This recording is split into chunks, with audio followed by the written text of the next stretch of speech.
instead of a scientist? What made Paul Robinson a Negro actor instead of an actor? And may I please ask, what made Ralph Bunche a Negro statesman instead of a statesman? Ralph Bunche, an international politician, sent all over the world to solve problems for America, sent all over the world to solve problems for other nations, and yet he can't solve problems for his own brethren? As we are taught by the Honorable Elijah Muhammad, it all boils down to one word: history. If any of you can recall, when Ralph Bunche went to the 2009 NAACP convention in Atlanta, Georgia, what happened to him? He was Jim Crow. He was segregated. He couldn't get into a single racist hotel down there. And yet an African with rags wrapped around his head can get into one of those hotels. What is the difference between Ralph Bunche and that African? The difference between them is the African knew his history. An African can come from the slums of the jungle and he knows his history. An African, no money, begging for money on the street, and yet he knows his history. You can come from Yale, Columbia, Harvard. It doesn't matter if you don't know your history. Without history, we are restricted, we are limited, we are held under the jurisdiction of the white man. But then when we wake up, when we are taught by the Honorable Elijah Muhammad, we learn our history, and we learn the history of the white man, then we are no longer at a disadvantage. Given unto God, Reverend and the saints, I will be reading the scripture today. Who can find a virtuous woman, for her price is far above rubies? The heart of her husband doeth safely trust in her, so that he shall have no need of spoil. She will do him good and not evil all the days of her life. She seeketh wool and flax, and worketh willingly with her hands. She is like the merchant ships, she bringeth her food from afar. She riseth also while it is yet night, and giveth meat to her house. Hold and a portion to her maidens. She considereth a field and buyeth it. With the fruit of her hand she planteth a vineyard. She girdeth her loins with strength, and strength in her arms. She perceiveth that her merchandise is good, for her candle goes not out by night. She layeth her hands to the spindle, and her hands hold the staff. She stretches out her hand to the poor, yea, she reaches forth her hands to the needy. She is not afraid of the snow, for all her household are clothed with scarlet. She maketh herself convergence of tapestry. Her clothing is silk and purple. Her husband is known in the gates when he sitteth among the elders of the land. She maketh fine linen and selleth it, and delivereth girdles unto the merchant. Strength and honor are her clothing, and she shall rejoice in time to come. She opened her mouth with wisdom, and in her tongue the law of kindness. She looketh well to the ways of her household, and eateth not the bread of idleness. Her children arise up and call her blessed. Her husband also, and he praiseth her. Many daughters have done virtuously, but thou excellest them all. Favor is deceitful and beauty is vain, but a woman that feareth the Lord she shall be praised. Giveth her a fruit of her hands, and let her own words praise her in the gates.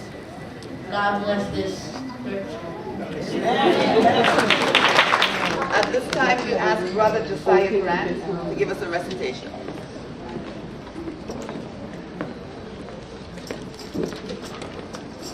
Given unto God by the Mother of the Saints, good evening. A Return to Love by Marian Williamson. Our deepest fear is not that we are inadequate. Our deepest fear is that we are powerful beyond measure. It is our light, not our darkness, that most frightens us. We ask ourselves, who am I to be brilliant, gorgeous, talented, and fabulous? Actually, who are you not to be? You are a child of God. Your playing small doesn't serve the world. There's nothing enlightened about shrinking, so that other people won't feel insecure around you. We are all meant to shine as children do. We are born to manifest the glory of God that is within us. It is not just in some of us, it is in everyone. And as we let our own light shine, we unconsciously give other people permission to do the same. As we are liberated from our own fear, our presence automatically liberates others. Thank you. Thank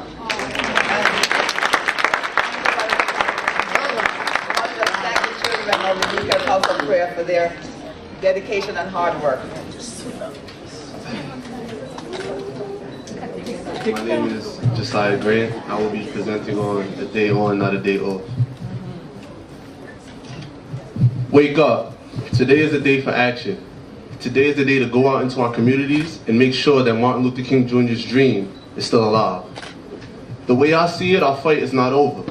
The dream that Martin Luther King Jr. envisioned has not yet been fully realized. We seem to have this thought that because we have a black president, everything is all good and just in these United States. Wake up. As we speak, a young black man is getting stopped and frisked for no reason except for the most heinous crime of being black. Wake up.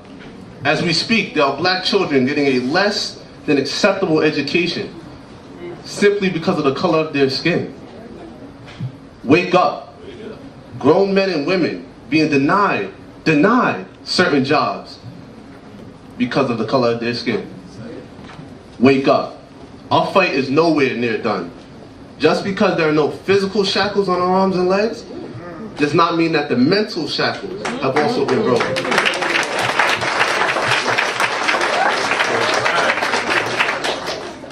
Martin Luther King Jr. once said, "Change does not roll in on the wheels of inevitability, but comes through continuous struggle."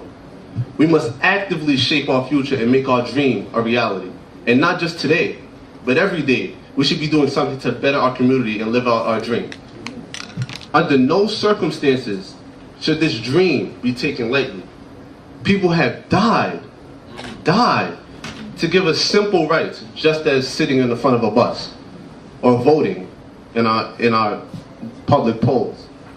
The blood, sweat, and tears that have brought us here today, we should hold dear to our heart and never forget the sacrifice that they made in dedicating their lives for a better place for you and me.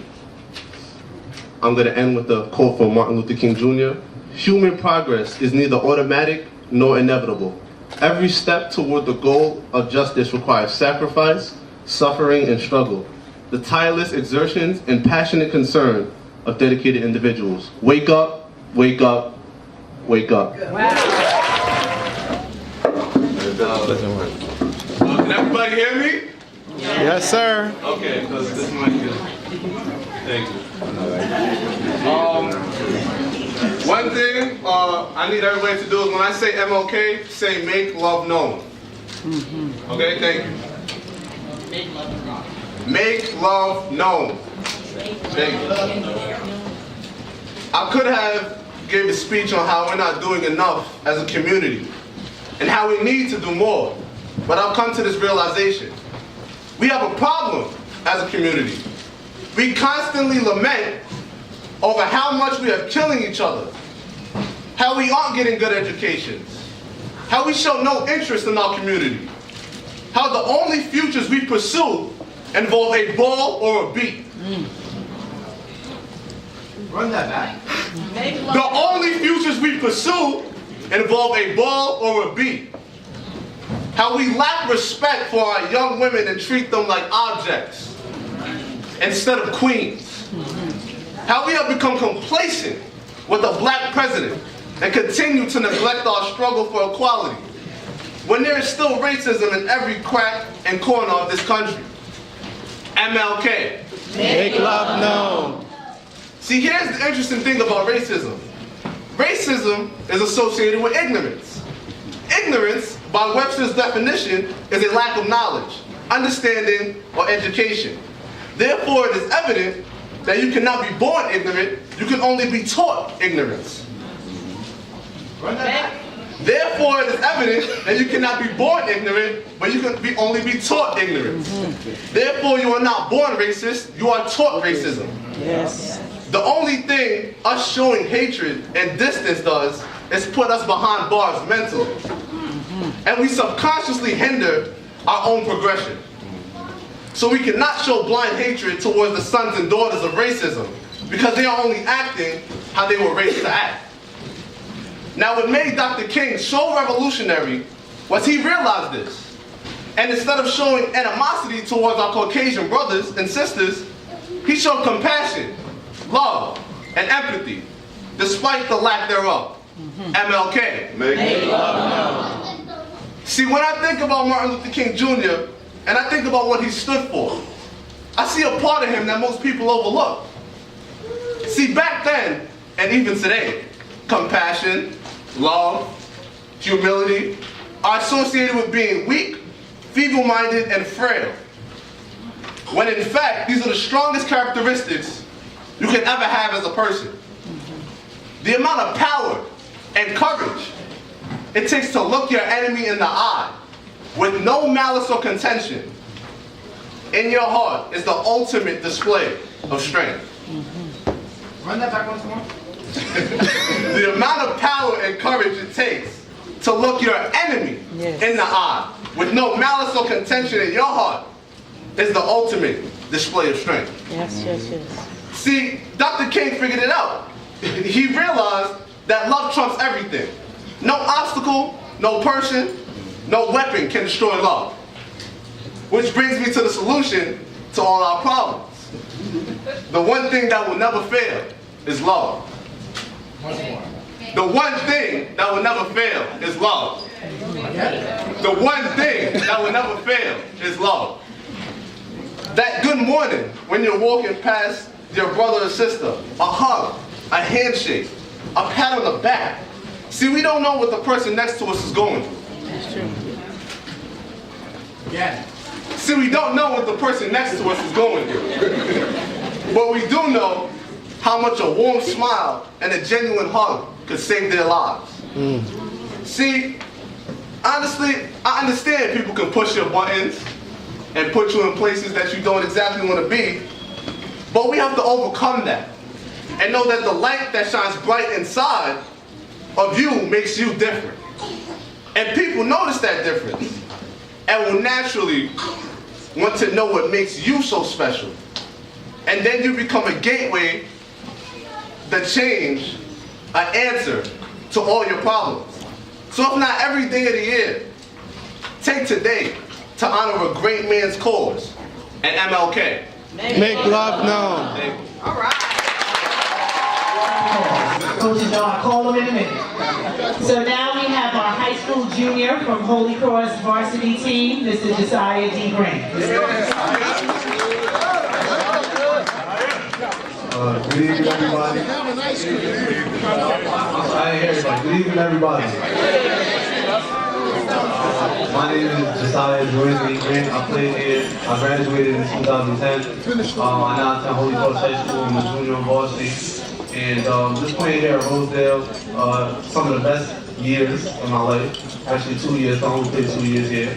But being in the program for the years that I was, everything you learn here, you can use later on in life, especially in high school.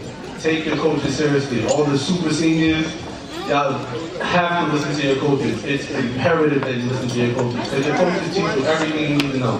I mean, me being in high school, I'm not the best student academically. I know that. I'm getting better. I'm getting better. I mean, even through school, playing in high school, it's a lot of responsibility. You have to learn how to balance out your time. And you have to balance out your time effectively, or else you won't make it in high school. So all I'm here to say is, look, I have 1 year left. I'm trying to ball out, do my thing, go to college. I hope all y'all trying to do the same. But just try to do your best in high school. No matter what happens, ball out. Josiah Grant, Holy Cross High School.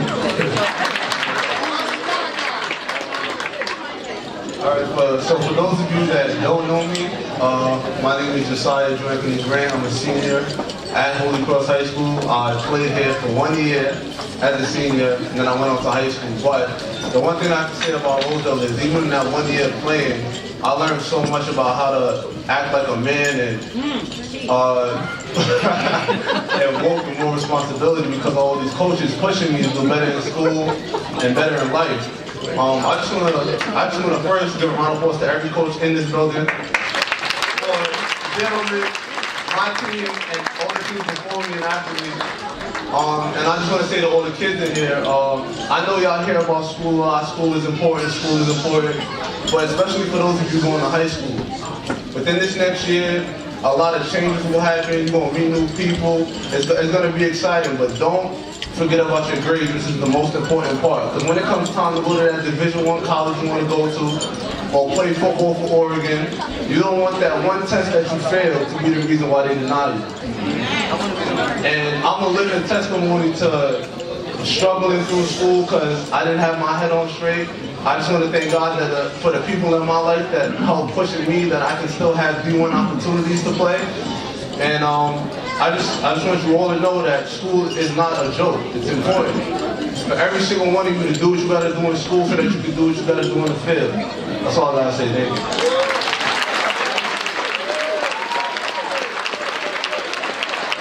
And for those of you that don't know, this is my mother, Dr. Stacey and T. Grant. You look at me, I said, boom.